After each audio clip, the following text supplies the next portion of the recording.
Woe to you, scribes and Pharisees, hypocrites, for you shut up the kingdom of heaven against him.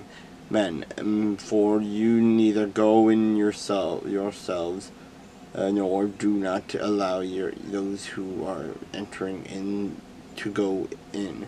Woe to you, scribes and Pharisees, hypocrites, for you devour widows' houses, and for pretense make long prayers. Therefore you will receive greater condemnation.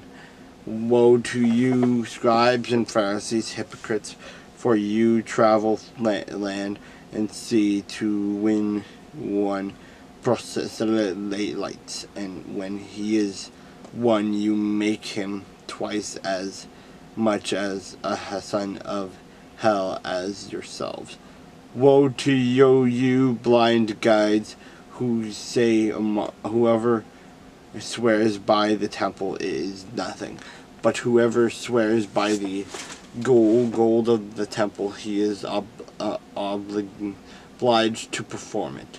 Fools and blind, for which is greater, the gold or the temple that sanctifies the gold? And whoever swears by the altar, it is nothing, but whoever swears by the gift that is on it, he is obliged to perform it. Fools and blind, for which is greater, the gift of or the altar that sanctifies the gift? Therefore he who swears by the altar swears by it, and by all things on it. He who swears by the temple swears by it, and by him who it swears by heaven swears by the throne of God, and by him who sits on it. Woe to you, scribes and Pharisees, hypocrites, for you pay tithe of mint and anise and cumin, and you have neglected the weightier matters of the law, justice and mercy and faith. These who you ought to have done, without leaving the others undone.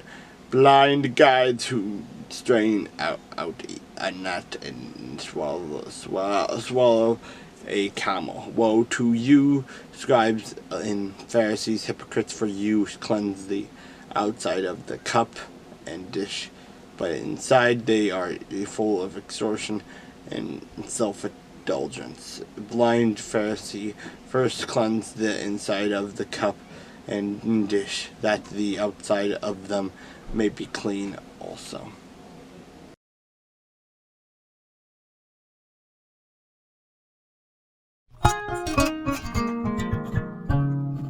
Now, in the first year of Cyrus, king of Persia, that the word of the Lord by the mouth of Jeremiah might be fulfilled, the Lord stirred up the spirit of Cyrus, king of Persia, that he made a proclamation throughout all his kingdom, and also put it in writing, saying, Thus says Cyrus, king of Persia, all the kings of the earth, the Lord God of heaven has given me, and he has commanded me to build him a house at Jerusalem, which is in Judah, who is among you of all his people. May his God be with him, and let him go up to Jerusalem, which is in Judah, and build the house of the Lord God of Israel. He is God, which is in Jerusalem. And whoever is left in any place where he dwells, let the men of his place help him with silver and gold, with goods and livestock, besides the freewill offerings of the house of God, which is in Jerusalem. Then the heads of the fathers' houses of Judah and Benjamin, and the priests and the Levites, with all whose spirits God had moved, arose to go up and build the house of the Lord, which is in Jerusalem. And all those who were around them encouraged them with articles of silver and gold, with goods and livestock, and with precious things, besides all that was willingly offered. King Cyrus was brought out the articles of the house of the Lord, which Nebuchadnezzar had taken from the Jerusalem and put in the temple of his gods. And Cyrus, king of Persia, brought all them all out by the hand of Mithridath, the treasurer, and counted them out to Sheshbazzar, the prince of Judah. This is the number of them: 30 gold platters, 1,000 silver platters, 29 knives, 30 gold basins, 410 silver basins of similar kind, and 1,000 other articles. All the articles of gold and silver were 5,400. All these Sheshbazzar took with the captives who were brought from the Babylon to Jerusalem.